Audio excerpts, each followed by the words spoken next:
This is Autoline Daily, the show dedicated to enthusiasts of the global automotive industry. The National Highway Traffic Safety Administration is proposing to mandate seatbelt warnings for both front and rear seat passengers. For front seats, it's proposing audio and visual warnings that remain active until the passengers buckle their belts. And for rear seats, NHTSA wants a visual warning that lasts at least 60 seconds once a vehicle is started. And if a seat belt is unbuckled while the vehicle is operating, it wants a 30-second audio-visual change of status warning. The proposal would apply to most vehicles with a gross vehicle weight up to 10,000 pounds. And NHTSA says it will prevent 300 injuries and 100 deaths a year by getting more people to buckle up.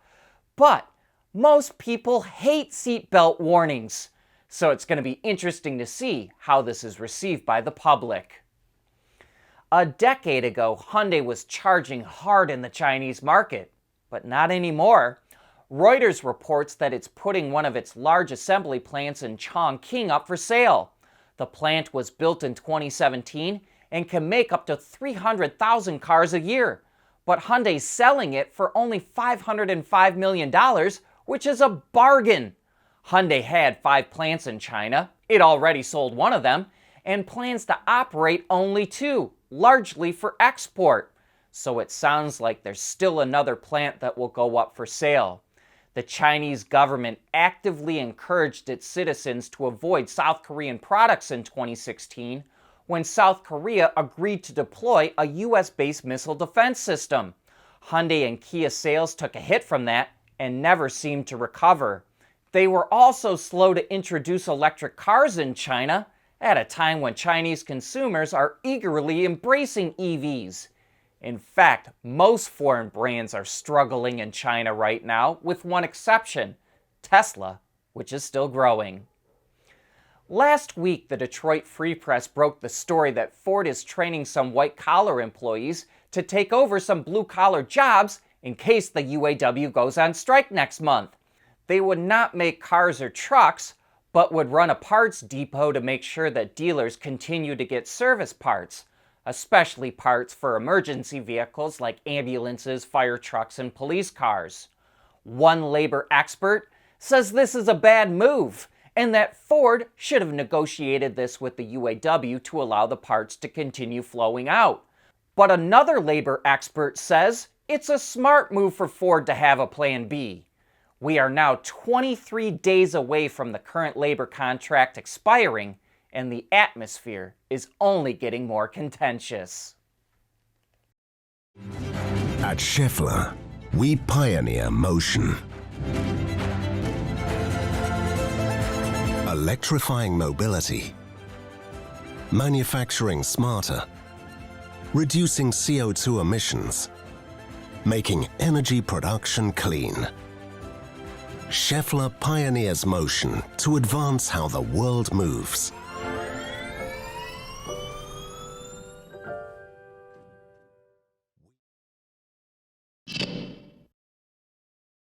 Chinese automaker Li Auto recently said it's aiming to become the #1 premium brand in China next year and wants to outsell all the German luxury brands. But it's already running into roadblocks.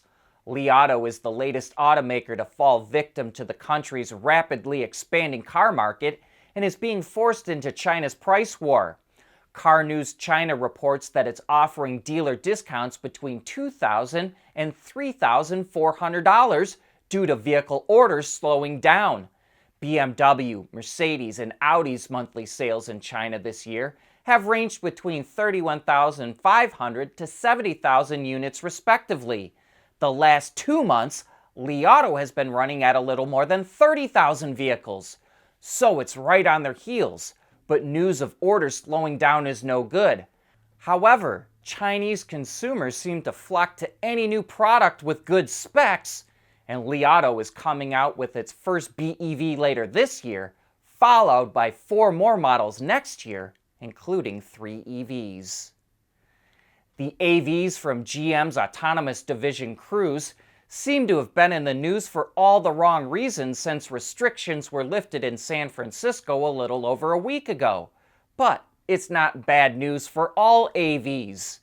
Gasgoo reports that Baidu's Apollo Go Robotaxi service provided 714,000 rides in the second quarter of this year, which is a gain of 149%. That kind of growth should be expected because it only launched a year ago. But as of June of this year, Apollo Go had given 3.3 million rides to the public. So consumers seem to be embracing the technology more than the US. We've got a couple of quick follow-ups from previous reports.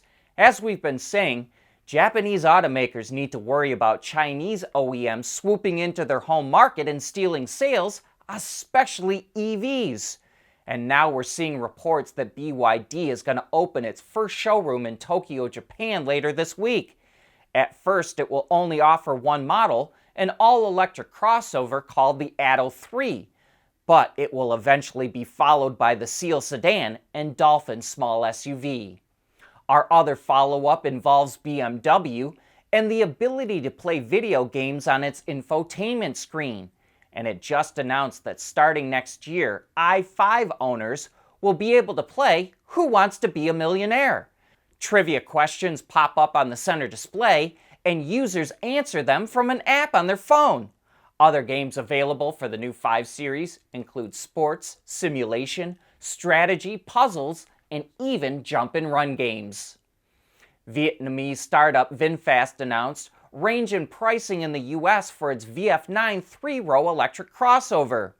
The eco-trim version has an EPA-rated 330 miles of range and starts at $83,000, while the Plus trim has 291 miles of range and starts at $91,000. Both models feature a dual-motor powertrain with 300 kilowatts or 402 horsepower and 457 pound-feet of torque, as well as a 123 kilowatt-hour battery pack. VinFast plans to start North American deliveries of the VF9 in the fourth quarter of this year. But as we reported yesterday, VinFast has lost over $50 billion in market cap since being listed on the NASDAQ last week, so it really needs its models like the new VF9 to catch on with customers. Volkswagen kicked off production of its ID.7 electric sedan at its Emden plant in Germany, which is also one of the places it makes the ID.4. The ID.7 will start being delivered to customers in the fall.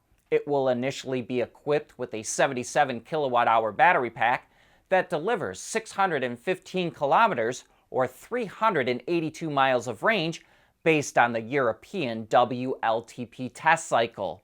The ID.7 will go on sale in North America next year, and it will also be sold in China. But that brings us to the end of today's show, and we want to thank you for tuning in.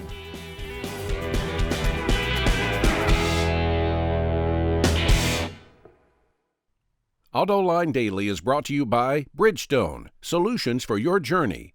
Intrepid Control Systems, over-the-air engineering, boost your game. Scheffler, we pioneer motion. And by Teijin Automotive Technologies, the formula for better mobility. At Teijin Automotive Technologies, we combine world-class composite materials expertise with cutting-edge designs because, frankly, there are better ways to lightweight vehicles. So lighten up with Teijin Automotive Technologies, the formula for better mobility. We want to know what drives your testing. OTA, connected car, diagnostics, remote testing. Intrepid Control Systems is here to help you work from anywhere. Intrepid Control Systems, driven by your data.